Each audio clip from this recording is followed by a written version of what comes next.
Welcome to Qatar KickAround, the nightly wrap-up and discussion of the day's action in the 2022 World Cup. From the group stage to the final, our team is here, keeping you on top of the world's most watched sporting event. Brought to you by Westwood One Sports.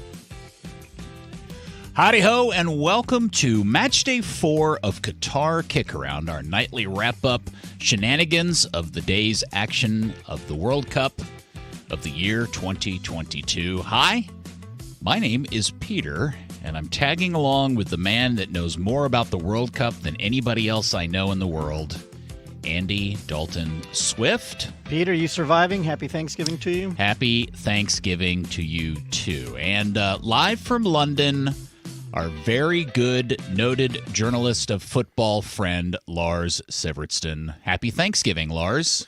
Happy Thanksgiving, guys. Thanks for doing the show, even though it's a big day for you guys. I appreciate it. I have found these sessions very therapeutic, and frankly, I'd probably just be talking to the wall by my own here if you guys weren't doing it. I've gotten this as part of my World Cup experience now.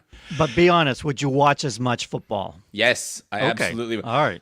Did zone out a bit during Korea-Uruguay, but we'll get to that later on. I'm going to judge you about that. Okay, first off, Lars, how would an American or an English-speaking person say Happy Thanksgiving in Norwegian? Okay, happy as soon as you would say something like... there's not a word for happy in Norwegian? Well, yeah, no, we're all sad. It's just the sentence structure is a little bit different. Wait, it's a word. It's not a sentence. You know what you'll say? You'll say God takksigelsdag, which is like Merry Thanksgiving. God takksigelsdag, or God høsttakkefest, I think, is another one. How do you say Merry Christmas in Norwegian? God jul. So, I mean, that would be, yeah. God jul? God jul. But I was comparing it to our 4th of July, our national day, which is the 17th of May.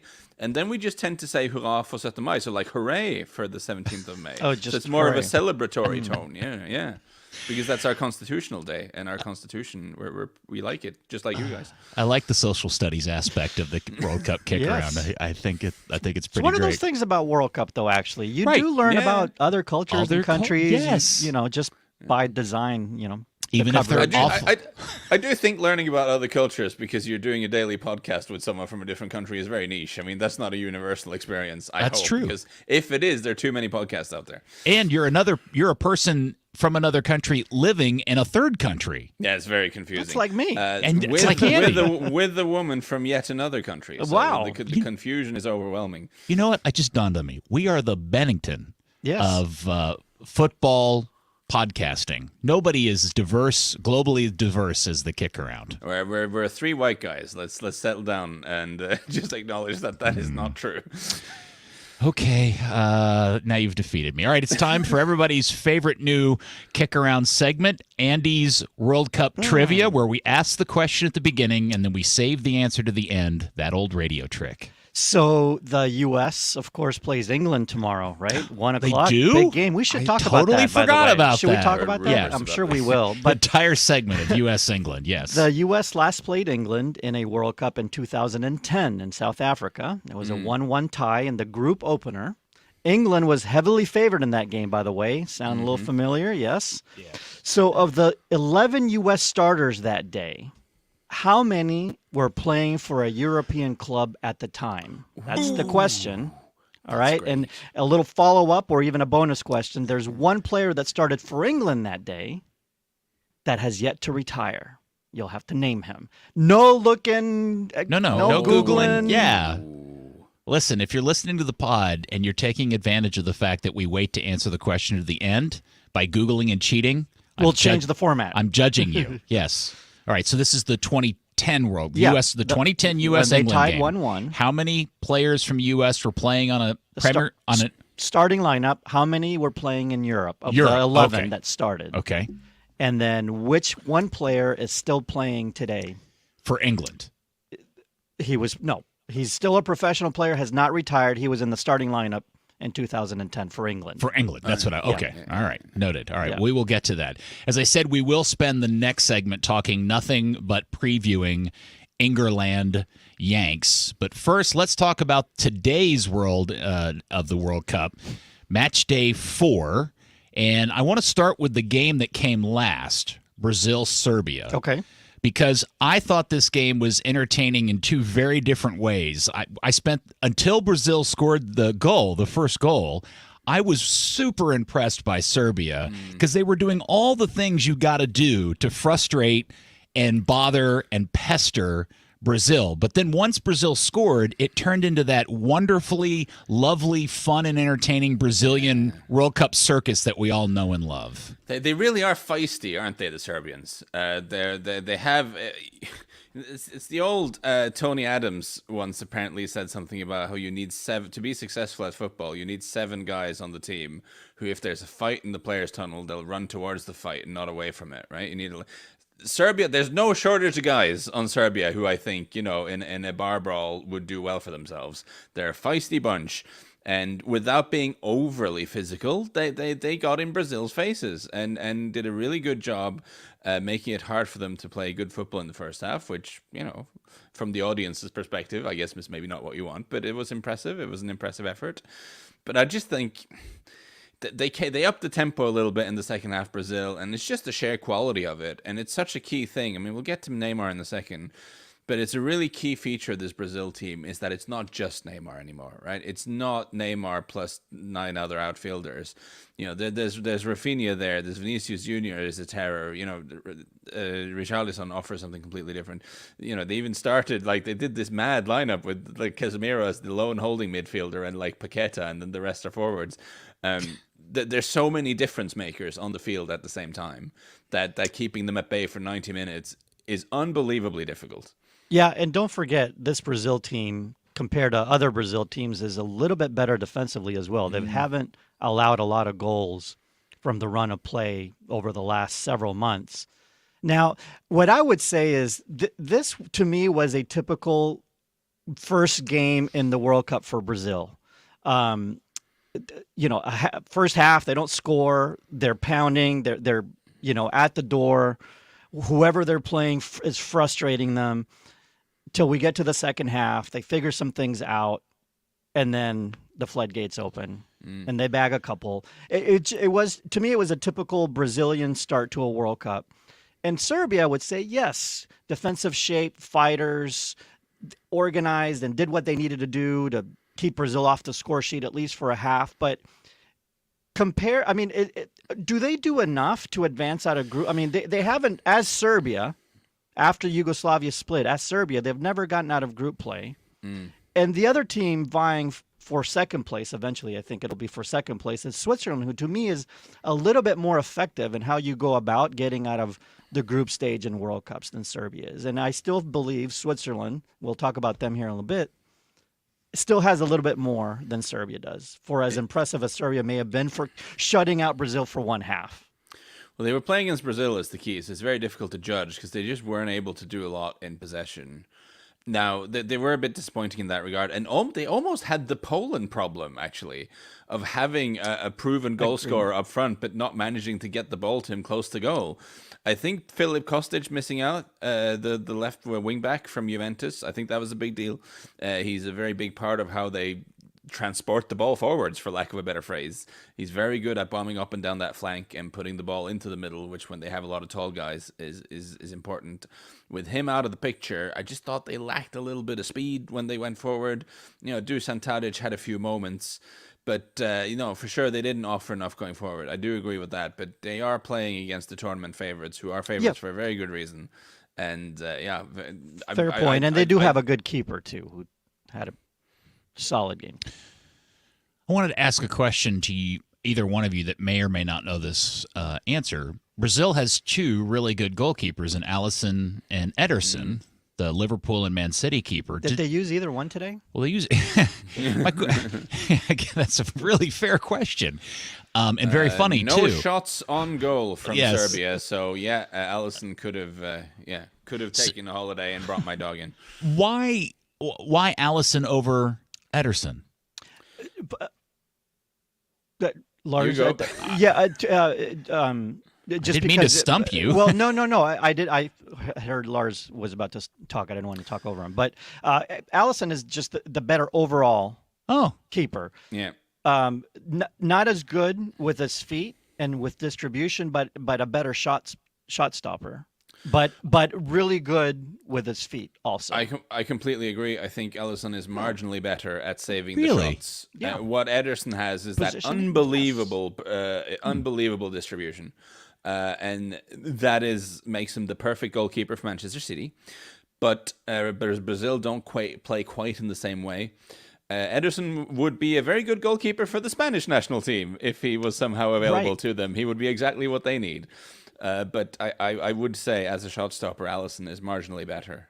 Okay, it's not a huge amount between them. But I've never tracked the two of them, and I don't watch Brazil enough to know if there's something behind that. Because I can check the numbers, but Lars looks up numbers on the internet. It's just not great content. No, but I'm almost 99% sure it's. I didn't realize there was a big gap between the two of them in shot stopping, but I am fairly certain I'm correct in saying that Ederson is better with the ball at his feet, which I would think is something Brazil would like. But whatever. But slightly, I mean, it's not like Alisson is bad with the ball. No, I get it. That's why I asked the question. Yeah. I just didn't know if there was a seniority issue or he's. Actually, I think Ederson's numbers might be a bit goofy because like most of the chances he gets against himself for City are like one-on-ones because their high line has been defeated. So anyway, all right.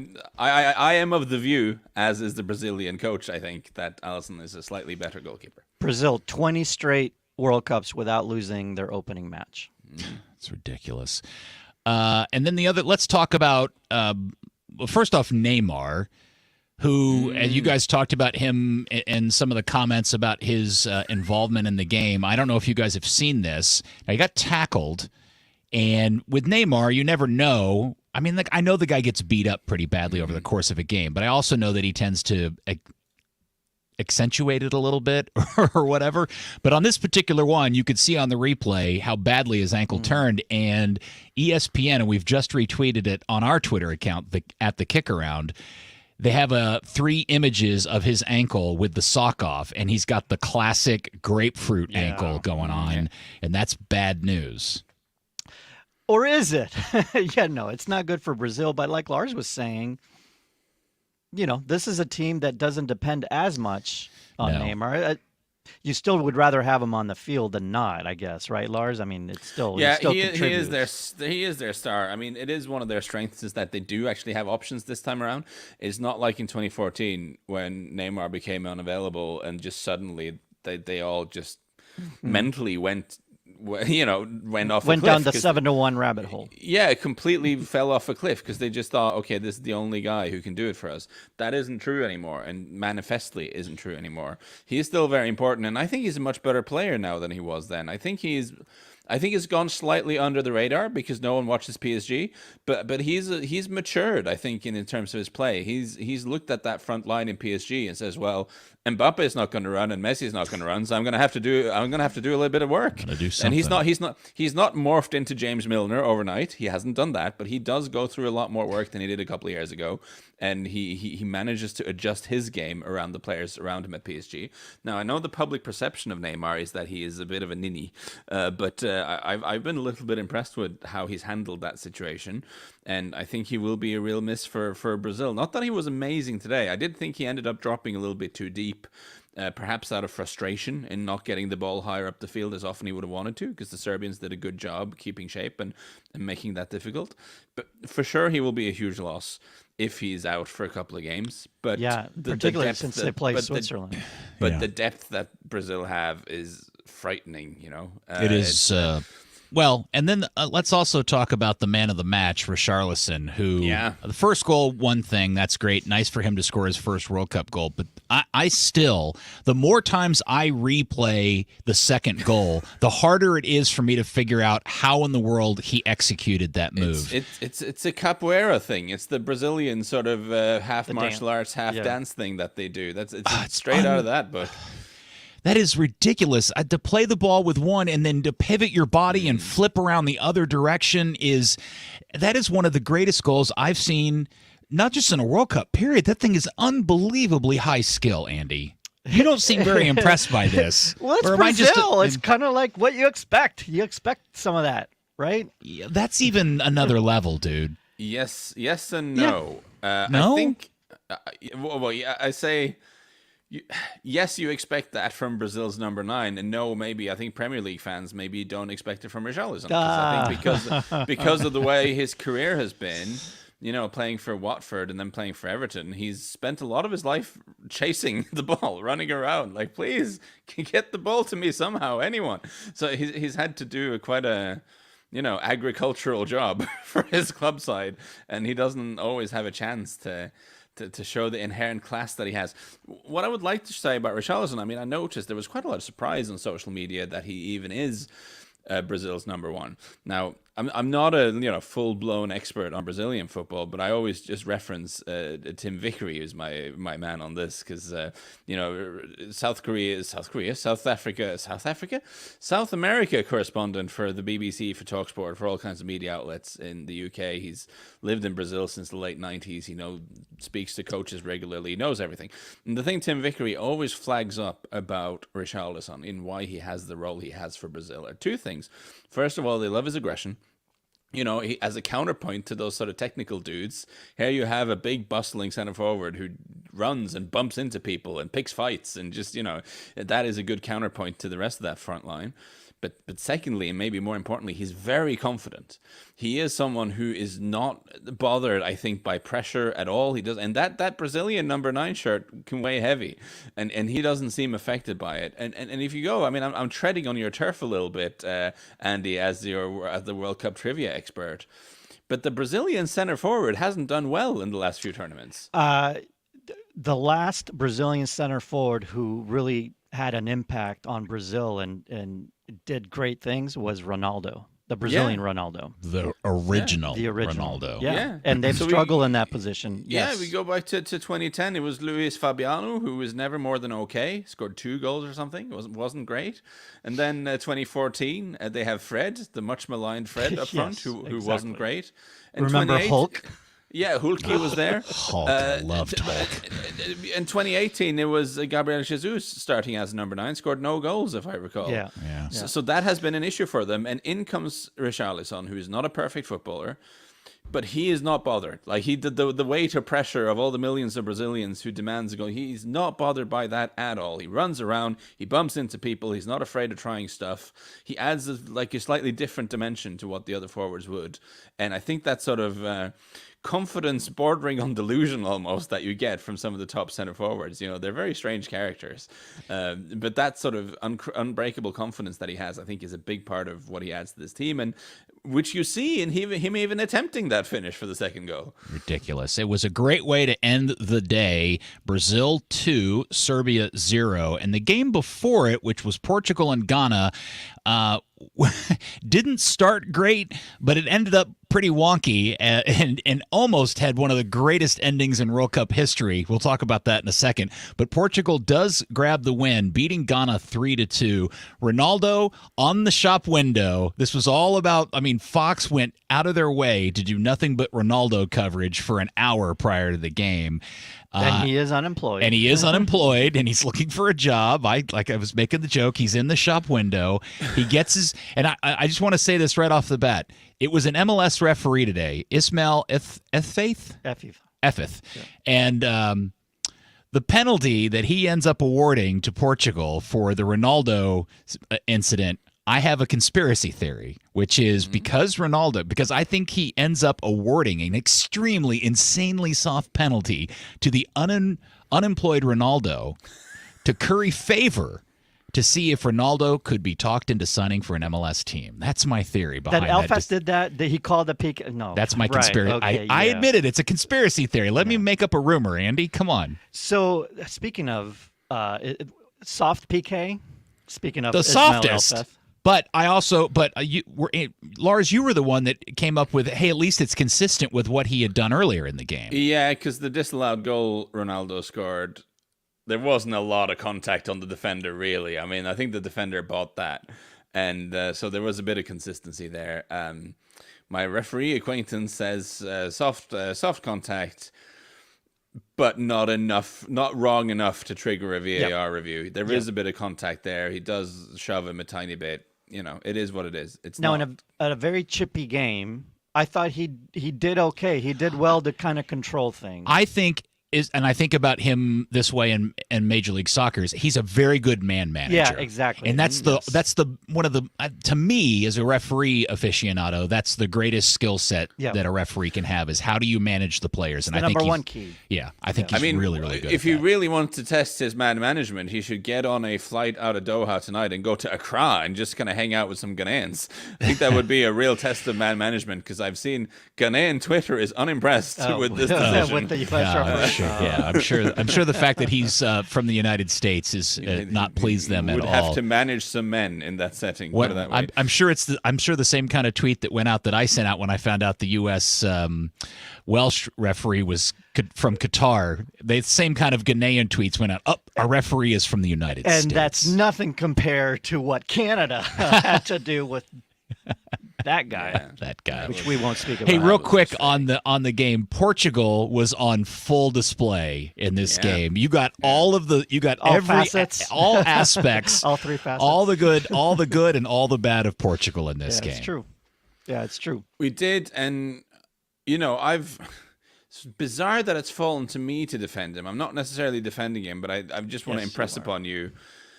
How big Cristiano Ronaldo is in Portugal, that he's basically a god to them. There is no way on God's green earth that they would even consider benching him because he is just a living icon. But I also don't necessarily disagree with Andy's stance that they would be better off if they did. I think if they just put him on the bench, use him as an impact sub, and just have Bruno Fernandes and maybe Bernardo Silva, if you can get him on, just put passes through to Rafael Leao and Joao Felix all day, and that would be a better football team, I think. Those are good, those two guys. One of the tactical Twitter accounts that I follow at halftime were talking about how Portugal is doing all of the work necessary to be very dangerous in attack. The one thing they're missing is somebody to make the run in behind to complete the series of events, and that's because it's Ronaldo and not Leao or somebody else playing that position. First touch, Leao on the field, goal. Yeah, ridiculous. It was. So Portugal end up winning that game 3-2. It was a very weird game into its own right, and that was good because the two games we got at the start of the day, Switzerland playing Cameroon. Lars, you were assigned this game since it was very early in the morning here. Yeah, so if I'm guessing 99% of people listening didn't see it because of when it was time-wise, and there were not a ton of highlights from it, so you won't Fox literally showed one highlight, and that's all they showed all day. The goal. What I would say about the game is that Cameroon, I thought, were pretty decent in the first half in terms of forcing some turnovers in some dangerous areas and flowing forward with purpose.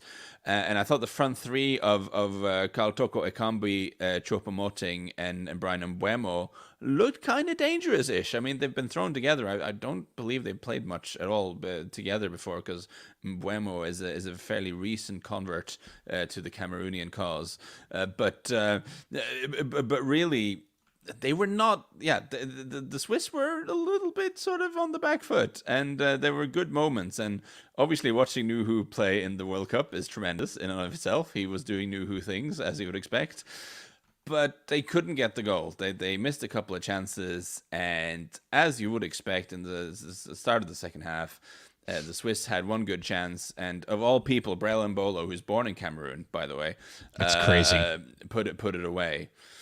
So that's, and he, we had the muted celebration, so familiar from club football, not as familiar in international soccer, but this is something I think this is something probably Americans understand quite well, because I mean, you guys are to an extent a mongrel nation. Like someone like Andy's very aware of his heritage from other countries.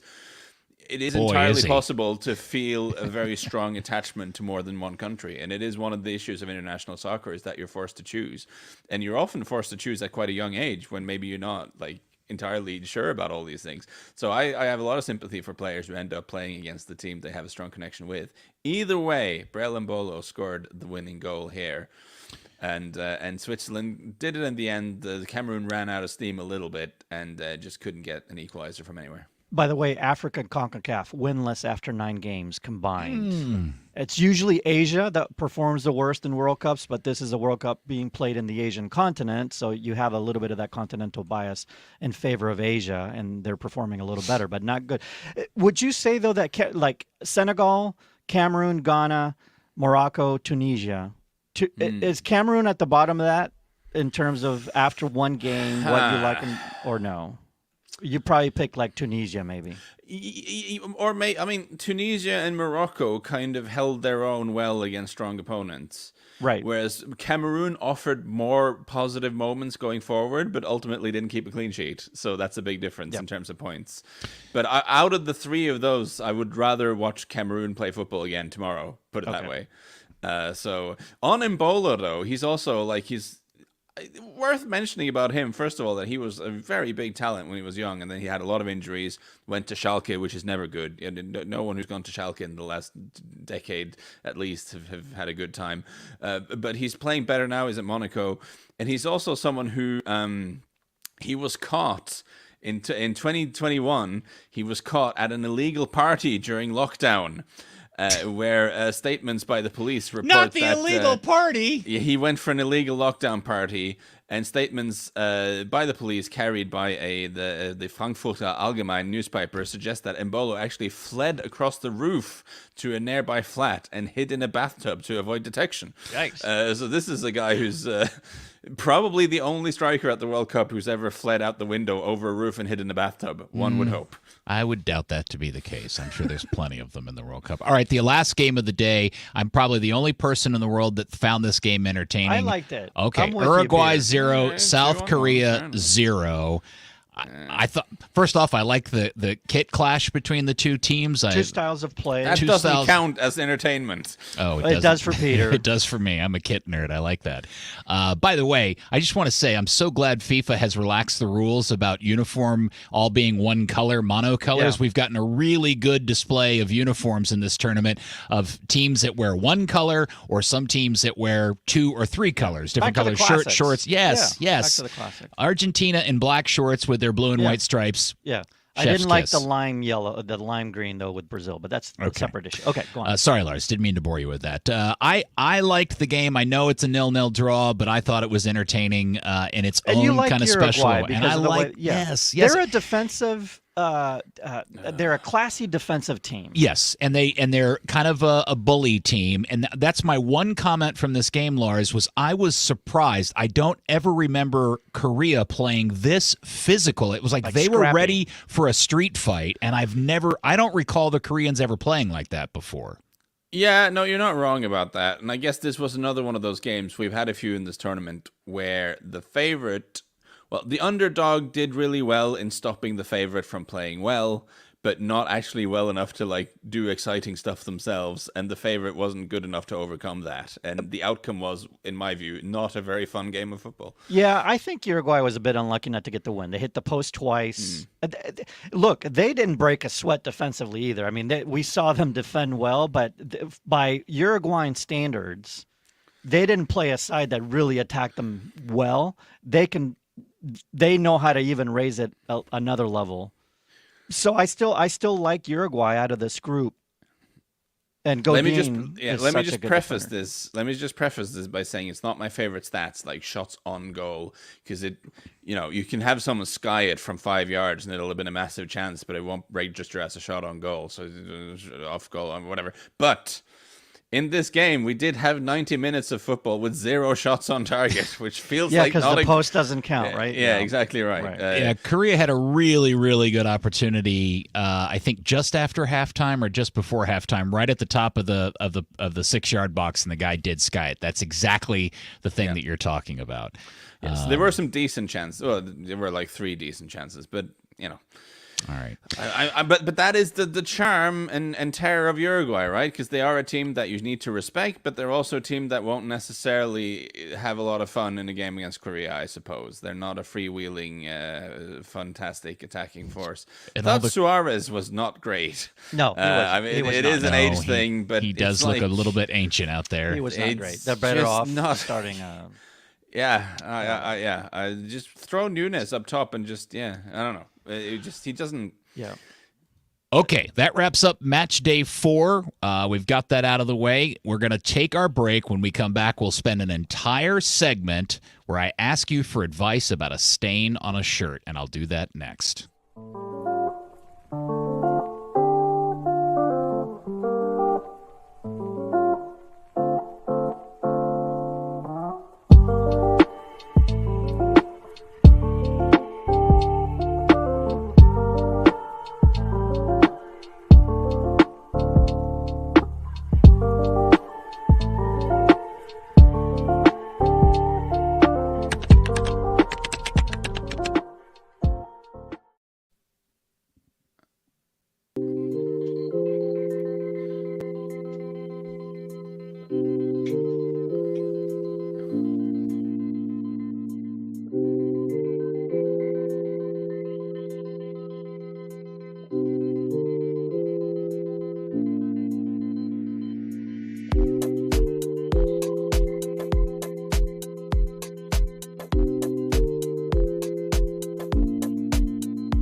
Sorry, I did that again.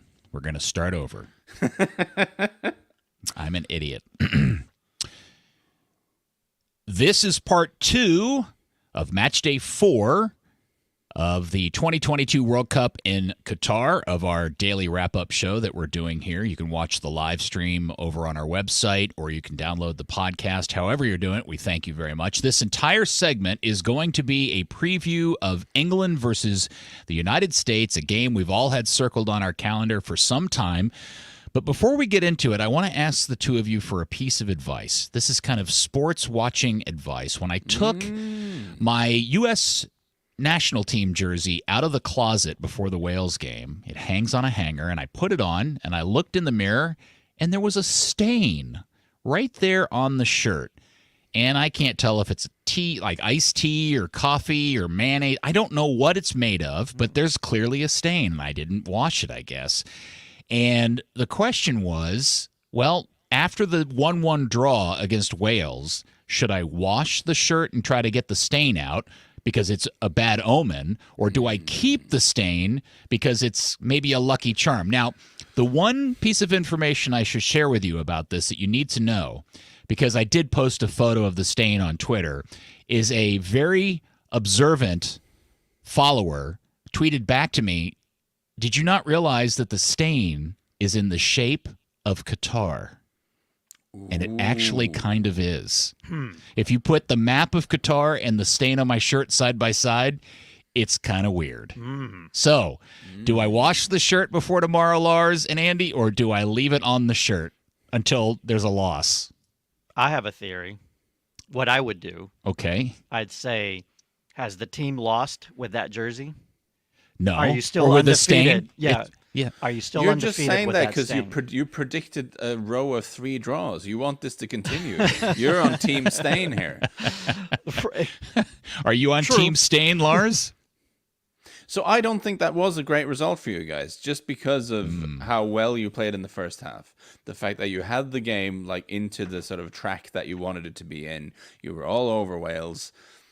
From that point where you were sort of in the first half, you should have won this game. That would have put you in a great place in the group. So then losing control of it and being Kiefer Mord, which should be a phrase along with pants and Trevor.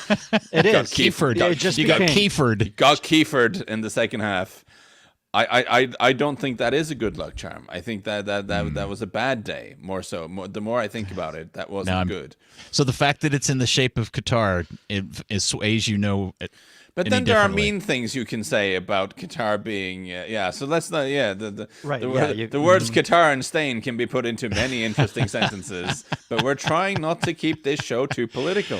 Right. Okay. All right. Well, I was looking for advice, and I got none. Yeah, I got none. Okay. So tomorrow, 1 p.m. on Fox, it is the game, and the more I think about it, the more I'm convinced that the U.S., there is a scenario where the U.S. could lose that game. But by the time the game starts, and we'll talk more about this one in a little bit, the Wales-Iran match, if Wales is able to beat the Iranians, which is completely plausible, that puts Wales on 4 points before they have to play England. If the U.S. loses to England tomorrow and they go into the final day having to win, it does create a weird scenario where Wales and England only need a draw for each of the two teams to go through. And now we're back to the great shame of Guillaume, which we talked about yesterday. Wait, could you imagine a very Simpsons-esque Wales-England game taking place on Tuesday next week? That's not a result we want.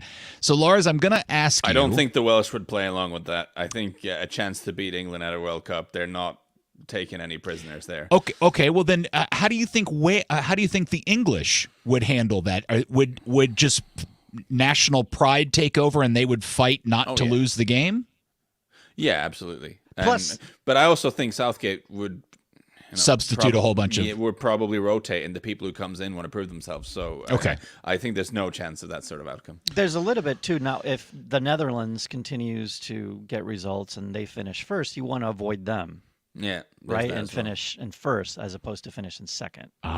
Because if the Welsh win against Iran and then they play the English, they would win the group, the English would have to play Netherlands in the round of. Okay. Yeah, I hadn't considered that. All right, so Lars, I'm going to turn to you as the semi-neutral of this matchup, and I'm going to ask you, because the United States are clearly the underdog going into this game. Yeah. If you were in Greg Berhalter's shoes, what would you do to find a way for the U.S. to get a result tomorrow? I think the thing you've got going for you, really, in terms of the roster, the personnel you have, is all the sort of youthful energy and running power that you have. Though it did concern me the extent to which that midfield waned halfway through the Wales in the second half of the Welsh game. But either way, I would go out very aggressively and try to press England and especially try to close them down when they try to build from the back, because they do try to build out from the back with the centre halves passing the ball up through the midfield. I'm not sure they're actually that good at it, but it is something they try to do. And I think this is a weakness with this team. So you want your hard-running forward players to put a lot of effort in the first 15, 20 minutes. Try to rattle England. Don't let them get into their groove and try to shock them and get an early goal so you put the heebie-jeebies into them. All right, one of the things that Southgate did against Iran is recognize that they were going to have a lot of the ball and be in Iran's half of the field, so he played with 2 center backs, not 3. He didn't play 3 in the back. Do you think with the United States he will revert back to 3 in the back just to give them some extra defensive cover? Yeah, so intriguingly, most of the previews I've seen over here are kind of assuming he'll continue with what worked against Iran, but that's kind of how a lot of English people think. I'm not convinced Southgate does think like that. I think Southgate will have mapped out these 3 games ahead of time, and I think you're exactly right, Peter. I think he switched to a 4-man back line against Iran just because they knew they were going to have a lot of possession, so they wanted an extra attacking player on the field. I suspect he'll go back to a 3-back line. I think that will have been the plan anyway. Of course, having played as well as they did against Iran, the temptation will be to continue with the same thing. But I suspect Southgate's plan, at least, will have been to go back to a back 3 for this one. And if I had to make a prediction, I'd say I think that's probably what's likely to happen. Yeah, and that's partially because I don't think he fully trusts his defenders. I think against a team that's going to put them under a little bit of extra pressure, I think you'll want one more defender in there. So along the predictions I'm reading out of England, along with them mostly predicting 3-0 and such. Yeah. I love it. They're all predicting the same lineup for the U.S., which I completely disagree. You mean a with. Repeat of what happened? Yes, they're just most of the reviews or the previews from England that I've read. Never change a winning team, you know. Nothing about rotation, and so obviously, just from a health perspective, I don't know if McKinney is 100% and would be able to start, and I think Aronson should go in the midfield. But Peter, what about a 4-2-3-1-ish? Yes. And sticking Weah in the middle. And that way Weah in the middle. Yes, and that way you can have both Pulisic and Gio Reyna in the lineup.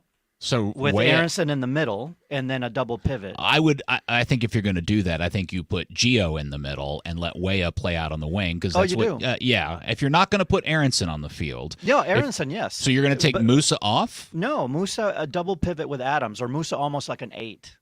Well, no, if you've got a 4-2, the double pivot is Musa and Adams with Aronson right in front of them. Okay. And then you're taking who's playing the 9 in your Weah. Okay, that's where I got confused. Yeah, no, that's not dissimilar to the lineup that I had been talking about. Instead of maybe playing Pulisic at the 9 I totally think that's a viable option. Musa and Adams is kind of the two holding. Musa goes a little bit more forward, more 8-ish. Yeah, I think that there is a lot of reason to think that is a viable option. I'm not jazzed about the idea of not playing Weston because he's such a weird spark to this team. But if he's not 100%, well, I'm not even sure he's 75%. So the one question about a change that I'm most interested in watching is if he starts Dest at right back, and whether or not he decides to put somebody a little bit more defensive-minded at that position versus Dest, and maybe saves Dest till later in the game if they need to chase a result. But in not some Yedlin way. then. No, maybe Shaq Moore, who's just a really good, solid right back who's been playing really well for Nashville. Somebody that absorbs pressure a little bit better. Again, some of this depends on how Southgate's lines up. Like if he. I don't know. I'm interested in your perspective on this. I mean, I guess Berhalter won't know what Southgate is planning, and Southgate might change his mind. Like I said, my suspicion is that if you'd have asked him in September, his plan would have been to go four at the back for Iran and go back to three at the back versus the US. But whether his thinking might have changed, something like Kyle Walker being only half fit. Because one of the reasons three at the back has worked well for England is that you have Kyle Walker as one of your three at the back, and he can advance a little bit on that right-hand side, give some comfort to Trippier. That's kind of groovy. Whereas if it's Stones, Dyer, and Maguire, it's kind of less cool, basically. Well, and the situation, like if you compare it to the team that played against Iran, you're basically taking out Mount and putting in an extra center half is kind of what you're doing. And that also restricts Bellingham. So I wonder if the fact that Bellingham was quite good going forward might also factor into his thinking. So there's a lot of interesting things going on in terms of England's lineup. But let's say they do revert to a back three, which might happen. You guys know the US team better than me. You know Berhalter better than me. What do you think? Is there any kind of tactical response you have to make to that? Do you think that changes the thinking on your side? Well, I think it actually helps, in my view, the United States, because I think it gives them a bit of an advantage in midfield, because as good as Bellingham and Rice are, and they're both world-class players, it's still 2 versus 3 in the center of the field.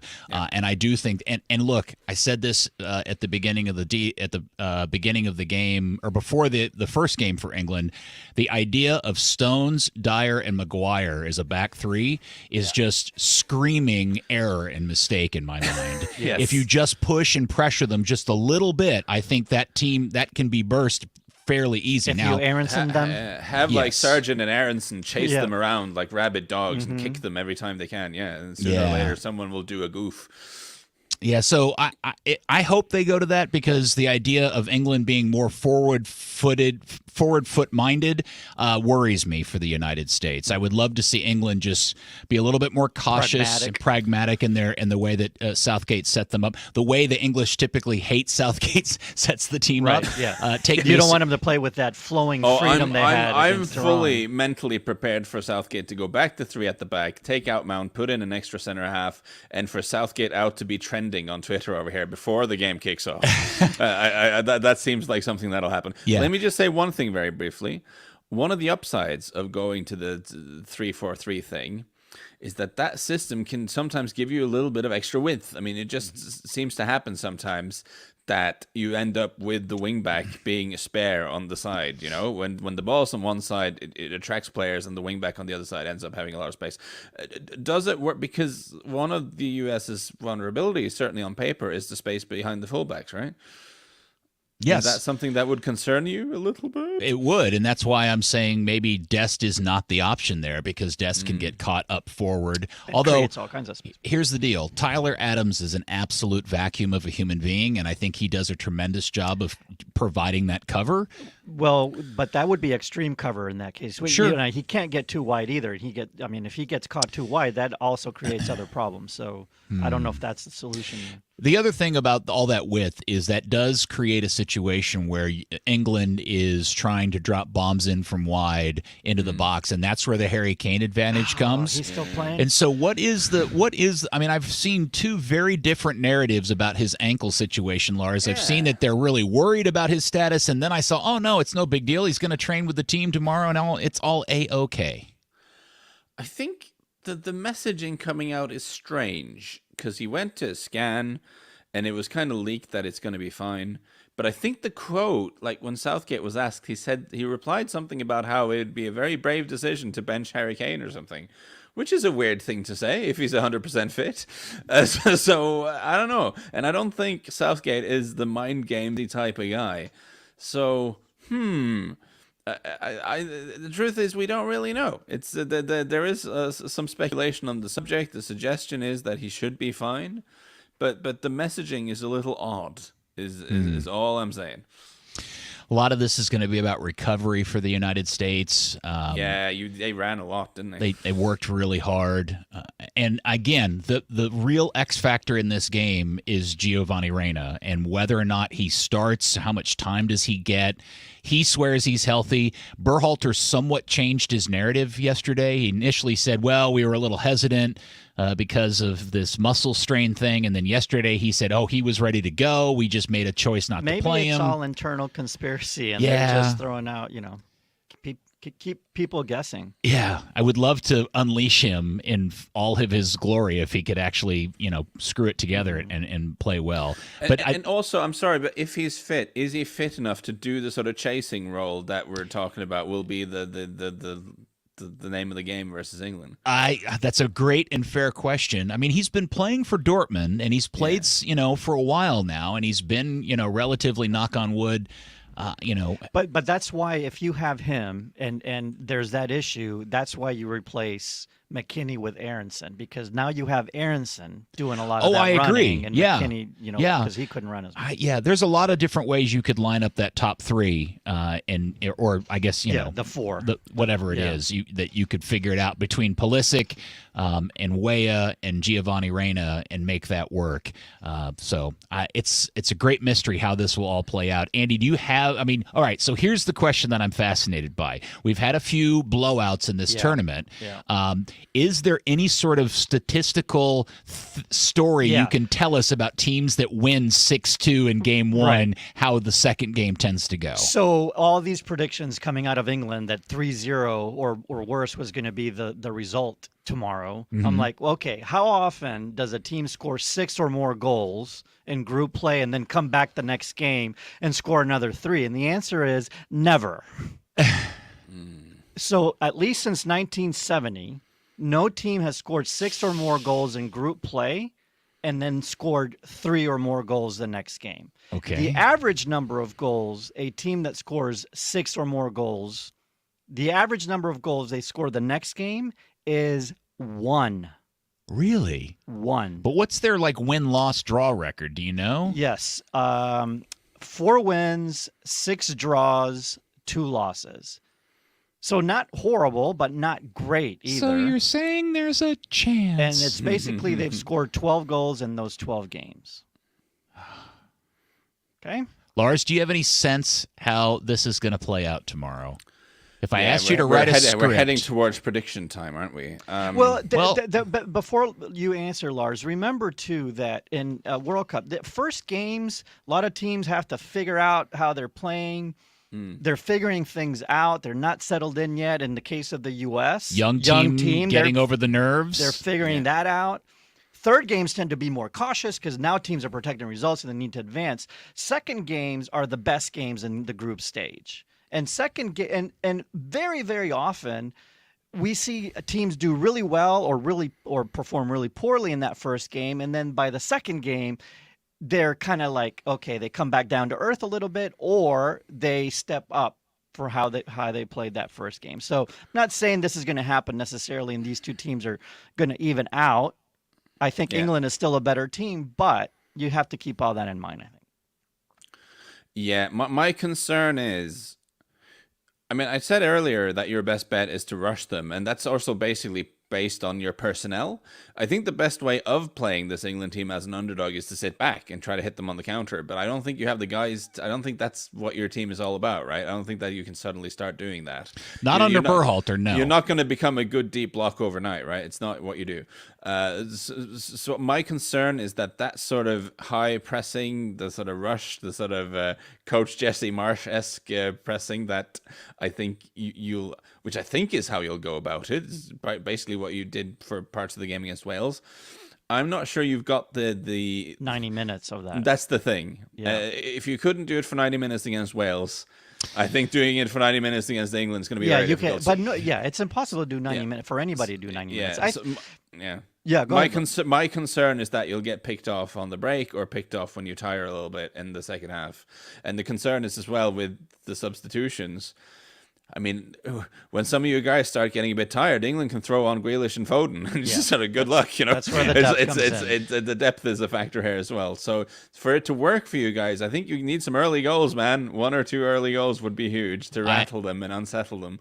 I'm really hoping the United States takes a lesson from the Saudis and from the Japanese. I hope they play with the spirit and fight and underdog mentality that the Saudis showed against Argentina, and I hope they play with the self-realization that, hey, we can actually do this that the Japanese showed. And I think that if they integrate those two elements into their game, because the United States is not a bad team, but they're young and they've got to know what they're capable of doing, and they've got to, they got to get out there and they got to hustle and make it hard on England. And if they can do both of those things, a draw or better, I think, is a very possible result. Okay, so Lars, we saw England in the first game, but they went really rattled early. It was easy for minute it's one. Completely different, yeah. So let's say the U.S. does what Peter just said they need to do and comes out, guns ablaze, kind of like they did against Wales a little bit. Eric Dyer falls over, and Josh Sargent, goes through and plays it to Timmy Weah, and this sort of thing. Right. Yeah, and now we have England a little bit 1-0, shook, whatever. Yeah, and so I like that. I like that narrative. I can see that happening. Absolutely. I think that's possible. Andy, you got a prediction for? I'm going 1-1. 1-1. That's what I've been predicting, and I got to stick with what I've been saying. So. Lars? I'm gonna go 2-1 England. I apologize. That's okay. No, that's a good prediction. I think you guys will come up and be in their faces in the first half and give them a tough time, but I worry that they'll pick you off in the second half with subs coming off the bench and stuff like this. Sure. Yeah, I think that is a very... That's the same result, I would say. England 2-1. I think it's 1-1 for a lot of the game, and England gets something late. But here's the deal. We're going to come out of this game feeling so much better about the United States. And I've said from the beginning, Andy, you've said it too, this was always going to come down to the game versus Iran on Tuesday, whether we like it or not. What's interesting is to consider the different scenarios for tomorrow, which is knowing what happened earlier in the day versus Iran and Wales may change how the United States goes into this game, because if Iran beat Wales, that's a different scenario than if Wales won the game versus if they drew the game. And I think the amount of time between the two games, because that's the 4 a.m. game, the U.S.-England game's the last game of the day, is some time to consider how you attack this for the type of result that you need. I think you approach the start of the game, how you start the game and your initial approach to playing them the same. It's how you substitute later. Mm-hmm.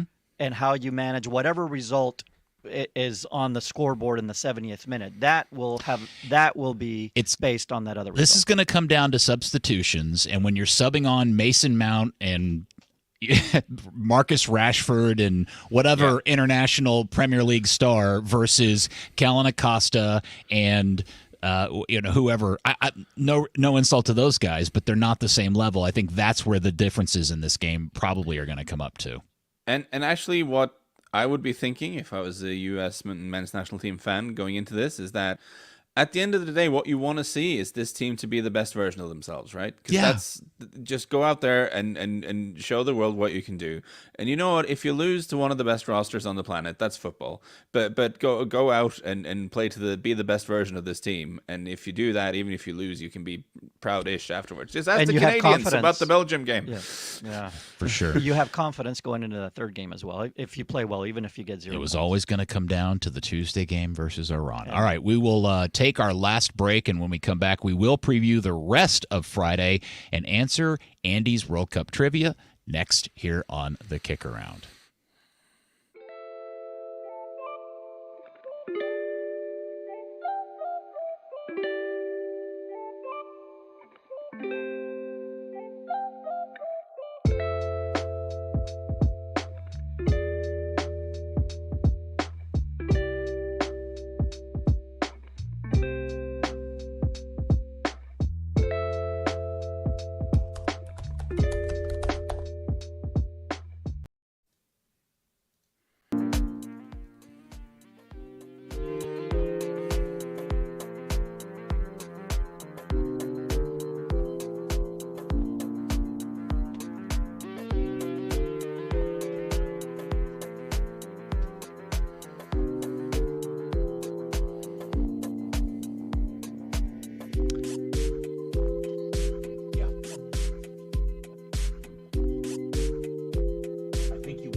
This shall be part 3 of Match Day 4 of Qatar KickAround, our daily wrap-up show of the action in the 2022 World Cup. It just dawned on me, the one thing that we forgot to mention from today's games is that amazing incident at the very end of Portugal-Ghana that almost was this close to being one of the greatest moments in World Cup history. So if you haven't seen it, Portugal is trying to waste the clock. Diego Costa, their goalkeeper, has the ball. I think it was a corner or something he snatched.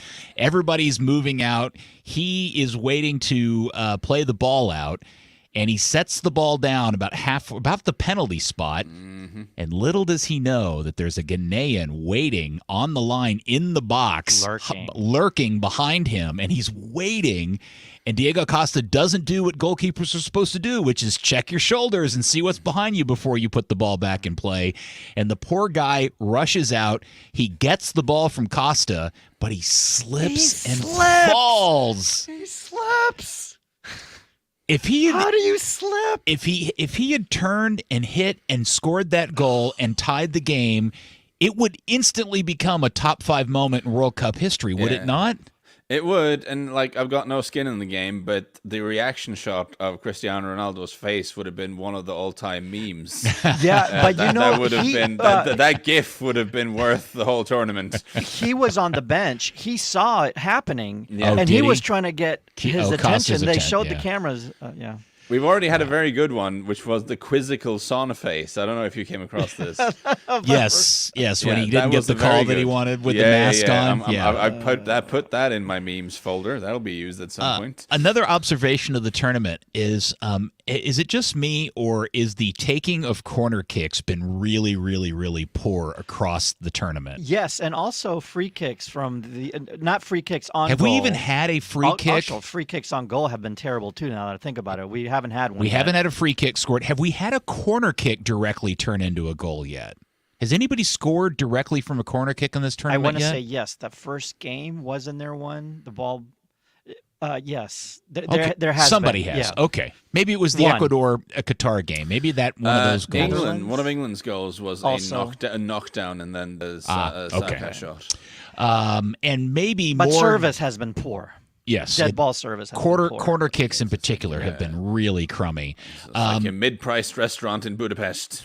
My other observation of this Service tournament very is... poor. Come on, guys. You're not traveled. You haven't been to Europe enough to get that one. Fair enough. Okay, probably. Well, not me at least. No. It's very hostile service last time I went to Budapest. And my last observation is, and I'm sure this is tied to the fact that it's 2022, but neck tattoos are in full display. Like, They've been for a while, right? No, I just feel like now more than ever in this tournament, for whatever reason, maybe it's because the shirts don't have collars or something, the level and the amount and size of neck tattoo art is greater than it ever has been before. The wings across the back, the ones that come down from behind your ear. Yeah.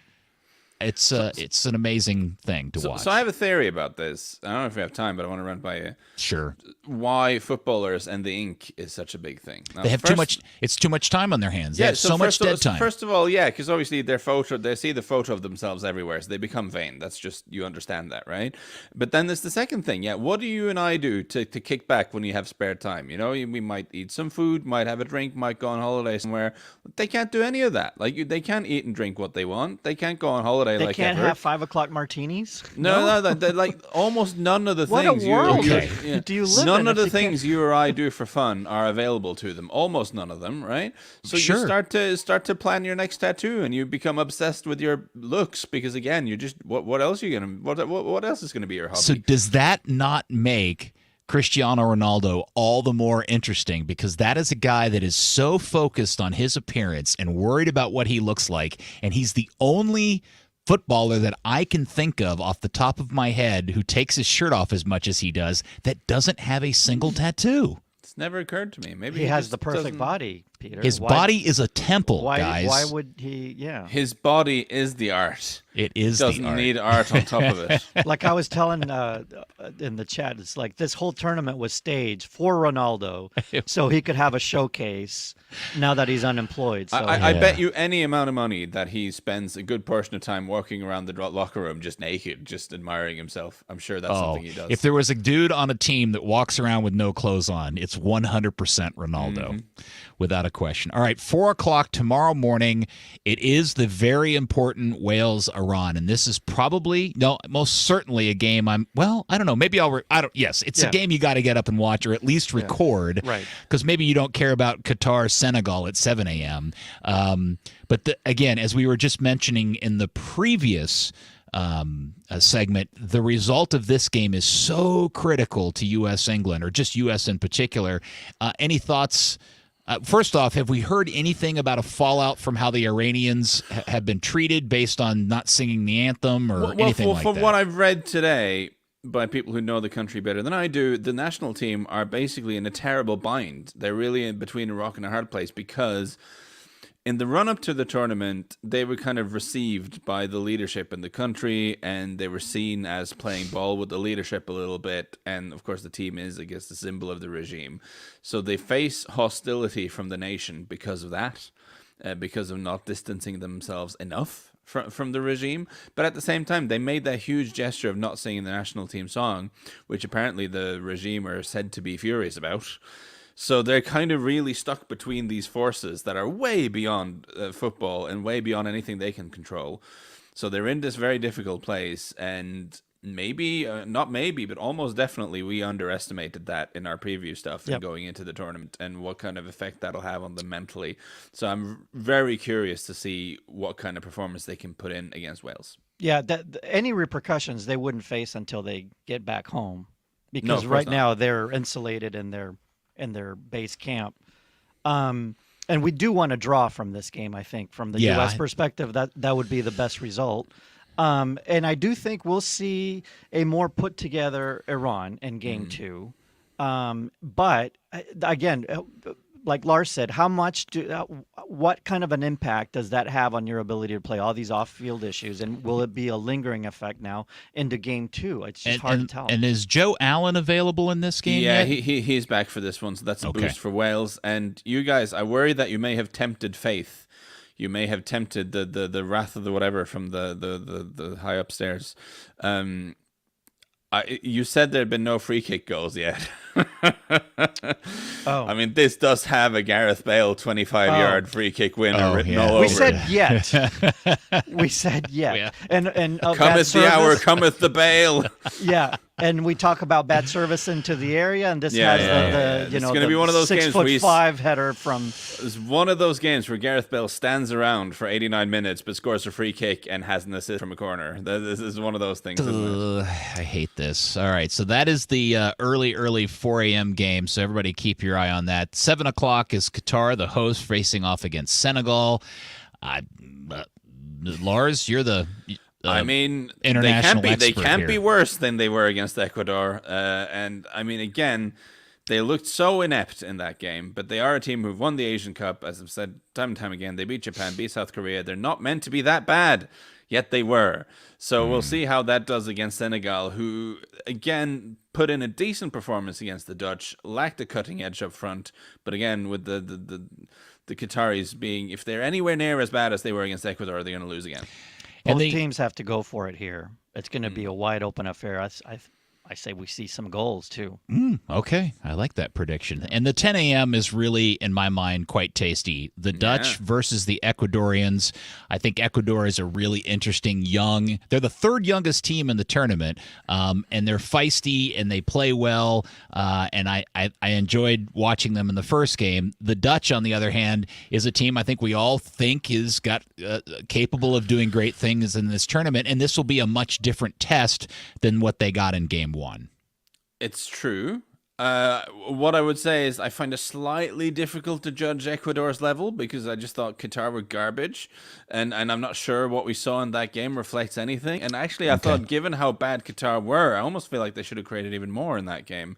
And they may have regretted not going for more goals. Yeah, whereas the funny one with the Dutch, they were underwhelming for a long time against Senegal. They only got the goals right towards the end, and for a long, long time were struggling to create anything in that game. So this seems pretty open to me. I find this kind of difficult to predict or call in any sort of meaningful way. How about Netherlands 3, Ecuador 2? Yeah, that like feels kind of right to me. Well, Ecuador's so good defensively, though. I mean, it could be a 1-0 game. They were good defensively against Qatar, and that's true. No, you're right. I'm sorry, Peter. You are completely right. In the run-up, they've gone a lot of games without conceding. I'm being flippant, even more so than usual, and it was unjustified, that dig. But what I will say, if the Dutch turn up with this no-ball winning midfield again, I can definitely see them having some problems on the counter against Ecuador. So yeah, I think the 3-2 call from Andy is not a bad one. All right. Well, I appreciate your absolute lack of help on my shirt stain sports superstition quandary. You're going to have to figure it out on your own. I'm going to have to do it on my own. I was really counting on Lars and Andy to come to my aid. I'd wash it. Okay. Keep it. Wash it. Well, that's really useful feedback. Both are equally disinterested, but saying the opposite thing. Yeah, both of you are thinking, why is he wasting time talking about a stain on his shirt? This is the dumbest thing. Save this Bad for a content, slow day. Peter. There was a lot of stuff to talk about today. All right, trivia answer. All right, time for Andy's World Cup trivia answer. All right, 11 U.S. starters that day that they tied England in the 2010 World Cup. How many played or were playing in Europe at the time? What is your guess? Between 1 and 11. Yes. Oh, you on the field that started. I knew the number. I think the answer to this question is 5. Okay, and Lars, would you have a guess? On that one, let's just go 4 then. But on the other one, I'm more sort of Okay. 9. It was 9. Okay. 9. Okay. And Landon Donovan had played for Everton that spring and had come back to MLS, so that's almost even a 10-ish. And Robbie Finley went to Nottingham Forest that fall. Yes. So that's a lot higher number than I would have thought. Yes. Right? Okay. Robbie. Were they playing in like goofy clubs in the Yes, they were Bundesliga playing. Some of them were playing in Scandinavia? goofy clubs. Someone was playing for Esbjerg or something there like was this? there was a couple championships in there, and No offense to Mulda. Who was that molded? Nobody. I just Joshua said goofy. Gatz. You said goofy clubs. Ethan but Horvath. there were some Premier League clubs in there as well. Like Tim Howard was at. Tim Everton. was there. Yeah. Clint was at Clarence Fulham Goodson at that point. Fulham, or was he at Spurs at that point? He was at Fulham. Okay. Was Clarence Goodson in the squad? No, he was not in that squad at the time. He had a tummy ache. Yeah. Okay. Okay, and the one player that is still playing that was on the I have England two. side. Can I make 2 suggestions? Pete can go first. I have 2 suggestions I'd like to make. My guess is James Milner. Okay, and then So that was one thing I was going to throw out, but I'm also going to say Ashley Young. Ooh, good shout. Yeah, good shout. It is Milner. All of my FC quiz training is paying off. Ashley Young was not in the starting lineup. But he was in the squad, right? Yeah. Because he's still active, and people forget that he's about 105. But Right. We did this on KickAround Tuesday. We went back to like, in Ashley Young's debut, you know who actually played in that game? Sean Dyche. It's a great trivia. Really? Yes. In Ashley Young's debut, Sean Dyche played in that same game. Is that not crazy? Wow. By the way, did you see the stat today that Ronaldo now holds the record as both the youngest and oldest Portuguese player to ever score in a World Cup? Oh, by the way, we say this too. First player to ever score in 5. Yeah, that's true. Yeah. To be fair, yeah. He gets to write all that made stuff a down. penalty kick off a soft penalty, but they all count, and He can add it to his resume that he's got He shipping got out. that PK, and then he just 5 World Cups right here, right here. Might have to get a tattoo now. Okay. There's something about doing that big celebration after a cheap penalty. It's the World Cup, I guess, fair enough. It's worse when he did it against the team from Moldova in the Europa League, and it's like, we're deep into Vegas Elvis territory with this guy now. Did Did you see the Ghanaian player That did it? Yes, Yeah. did the Swee. The second. Yes, Okay, all right. very, very It's such funny. a bad it's an objectively naff celebration. Anyway, I think it's time to end the show. Yes. I've started Very good. the Enough for old man shouting at celebrations. It's not good. Lars, thank you again for hanging out with us on Thanksgiving Day. Listen, some people meditate, some people do yoga. This is my therapy, guys. I enjoy it. Andy, Awesome. Happy Thanksgiving to you and Likewise, your buddy. family. Likewise, buddy. And thank you to those who watched the live stream and to those of you who download the pod. Happy Thanksgiving to you, your family. We really love doing this. We hope you're enjoying it. We will speak to you tomorrow. No promises made about our mood or attitude. Hopefully, fingers crossed, it is good. You may need Lars to supply the energy and vibes, but we will be back here for tomorrow, Match Day 5. Go on out there, get stuck in, and win your 50s. Which is exactly